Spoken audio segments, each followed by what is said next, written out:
Hey everybody, it's Richard with Richard Oseguera Coaching, and this is this week's edition of Questions that Savvy Business Owners Ask Me. And so this week I want to talk a little bit about limiting beliefs and how they stop us, or how they can stop us unless you do something about it. So it's a beautiful day in San Diego. The sky is brilliant blue. You can see up there. It's actually quite warm today already, and I feel great. I just came from the gym, so you're getting scruffy, sweaty Richard right now. And endorphins are pumping through my body. I feel energized and excited. But guess what? When I woke up this morning, I did not feel this way at all. I opened my eyes and said, wow, I'm alive. Okay, great. Thanks, God. And then I looked at my phone, and I had a text message about with a homework assignment for a program that I'm in. And the assignment is write 25 of your accomplishments in life. And it didn't even say like your greatest all-time top accomplishments, just 25 accomplishments. So I thought, oh, okay, great. So I started doing the exercise in my journal, and I struggled to come up with 25. It took me way longer than it needed to come up with 25 things that I can say, yep, I did that. And with each one that I came up with, I felt worse and worse about myself. I thought, God, I have done nothing in this lifetime. I'm worthless. Jeez, you know, what have I been doing all my life? And by the time I got to 25, I just felt just awful. So I noticed in that moment that I was starting to go down the rabbit hole. And one response was, well, why even bother getting out of bed? I'm just going to go back to sleep. And my goal on my list of what to do today was to get to the gym, not to go back to sleep. But that went through my head. And I thought, well, geez, God, you know, who's going to want to talk to me today? I've done nothing in this lifetime. Like, all these thoughts just started creeping in and passing through.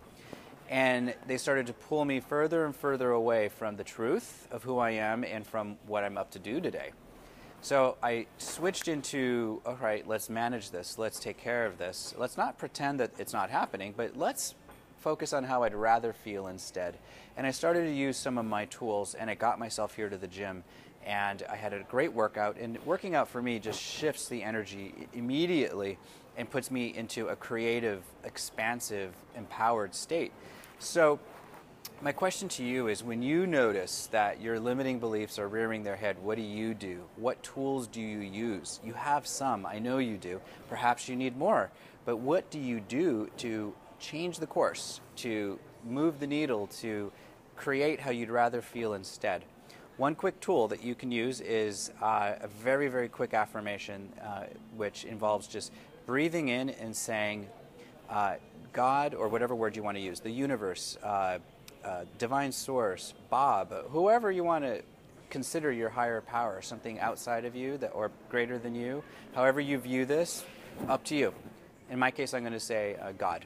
So breathing in, God is powerful, and breathing out, I am powerful. Breathing in, God is divine. Breathing out, I am divine. So if the universe is these things, and you're part of that, then you are too. It's very powerful to just remind yourself of how powerful you are. So I also want to let you know about this awesome program that I have coming up called Be Connected. It's for anyone who wants to really master the art of human connection.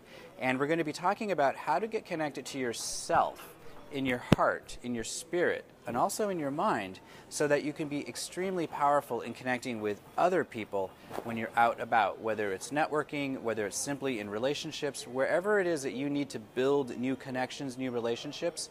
This program is going to help you do that. So I'd love you to click on the link below for the information on Be Connected. It starts November 5th. It's a wonderful way for you to do some work, some self-empowering work as we end the year, so you can go into next year that much more equipped to be awesome in making connections. And also you'll get to practice this during the busy holiday season. Practice at all the social events you'll be attending, likely, and networking events or family events, how to be more connected and get more out of these relationships that you're working so hard to build. All right, well, that's this week's edition of Questions that Savvy Business Owners Ask Me. I'm Richard Oseguera, and until next time, be connected.